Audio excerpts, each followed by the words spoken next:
भोगावती कारखान्याच्या कार्यालयात झालेल्या संचालकांच्या बैठकीतच 2 संचालकांमध्ये राडा. घटनेचा व्हिडिओ सोशल मीडियावर व्हायरल.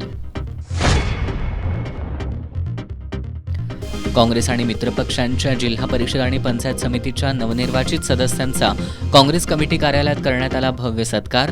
आता गोकुळ आणि जिल्हा बँकेची निवडणूक महाविकास आघाडीच्या माध्यमातून लढवणार असल्याचं आमदार सतेज पाटील यांनी केलं जाहीर. टिपू सुलतानचा उल्लेख देशभक्त असा करणारे भाजपचे माजी उपाध्यक्ष के.आर. मलकानी यांचा पुतळा भाजप संघ परिवाराचे कार्यकर्ते जाळणार का? सामाजिक कार्यकर्ते गिरीश फोंडे यांचा सवाल. कोल्हापुरातील गंगावेश परिसरातल्या अपार्टमेंटमध्ये राहणाऱ्या वृद्ध महिलेचा संशयास्पद अवस्थेत आढळलेला मृतदेह घातपात आहे की नैसर्गिक मृत्यू याबाबत संभ्रम. पोलिसांचा तपास सुरू. आणि इचलकरंजी महानगरपालिकेच्या निवडणुकीत प्रभाग क्रमांक 12 क मधून निवडून आलेल्या स्नेहल रावळ यांच्या निवडीविरोधात माजी उपनगराध्यक्ष प्रकाश मोरबाळे यांची दिवाणी न्यायालयात याचिका.